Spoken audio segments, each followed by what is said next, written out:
everyone, I'm Kelly. Today I'm going to talk about is Taiwan foreigner friendly? First, I will introduce the topic and I'll tell you my story, and then I will tell you what is CQ and how to improve our CQ. Taiwan is usually regarded as a foreigner friendly country by the world. According to the website Internations in 2016, among 14,000 respondents, Taiwan was ranked as the #1 friendliest country in the world.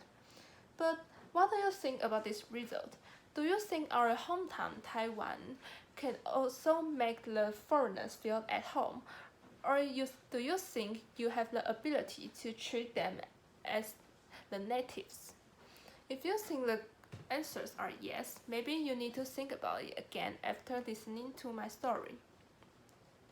I'm a mixed person whose mother is Korean and father is Taiwanese, and I'm always proud of my heritage. Not only because that everyone said so cool when they hearing this fact, but also because of one simple reason, that is where I came from. So when the friend said to me that you Koreans are all good at cheating, my self-identity collapsed. At that time, Taiwan Taekwondo athlete Yang Shujun was accused of cheating in Asian Games in 2010, and that's because the decision was made by the Korean referee, and there are lots of hatred stirred up in Taiwan against Korea. And I know that there were lots of boycotting and cyberbullying happening, but why beyond my imagination is that even my friend has prejudice against me. Also, we were all at a little age then, but it means a lot to me. I started to feel that Taiwan is a nation of prejudice. And from my observations, not only individuals but also the whole institutions make foreigners feel unaccepted in Taiwan.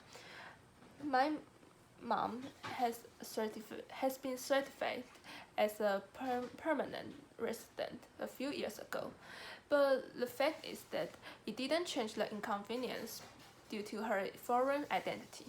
She's still excluded from many social benefits, and she still could not receive the coronavirus subsidy, and she's still feeling that she's not welcomed by Taiwan.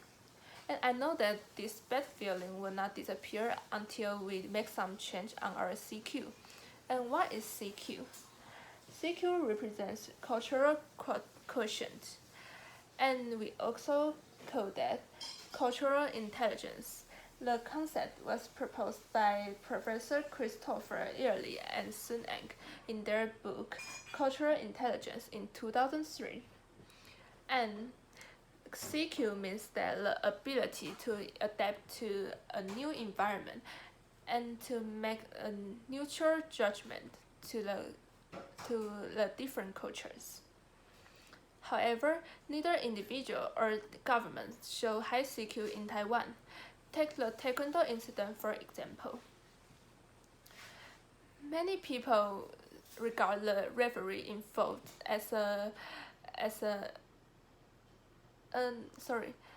not many people regard the referee involved as an individual. However, they closely watch his nationality and attach a label to his race. And that's how the Nazi attack happens. The Nazi means showing an extreme hate or fear to a specific group of people, like throwing eggs in front of a Korean school in Taipei. And this is a typical performance of showing low CQ. Having low CQ makes it hard for us to make friends or cooperate well with foreigners. Taiwan may be a good country for visitors, but not for immigrants. That's because we often see the foreigners as the people different from us. That is, 外国人 called by us, and few of us see them as special individuals. And why it's so important for us to know about CQ? According to the research essay published by the National Development Council in 2018, foreign immigrants can help lower the time that Taiwan's population growth rate become negative.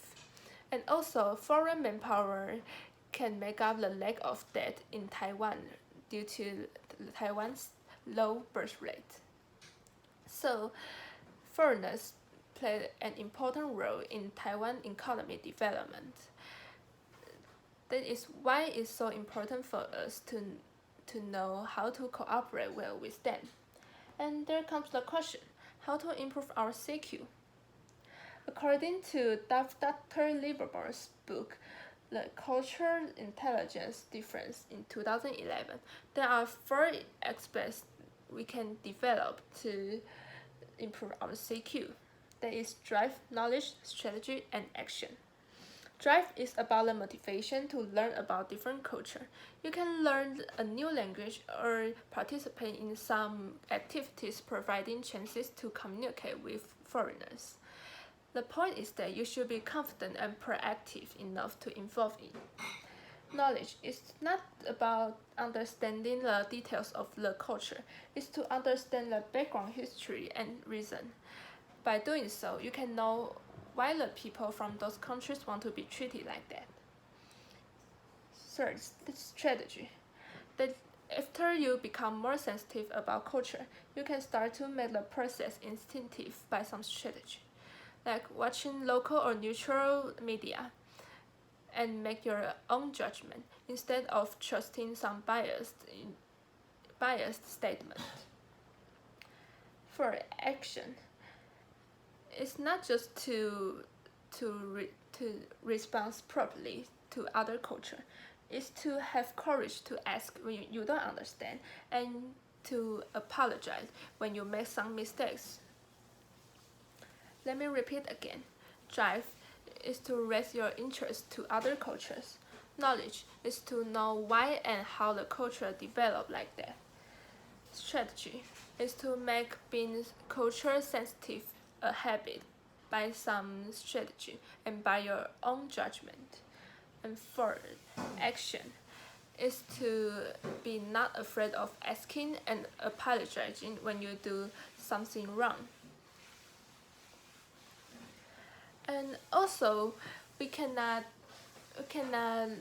make a change on the institutional barriers against foreigners in the short time, but we can, by our own powers and by the 4 ways above, to make our surroundings better. Just like Benjamin Franklin said, when you are good to others, you are best to yourselves. And this is my speech. Thank you for listening.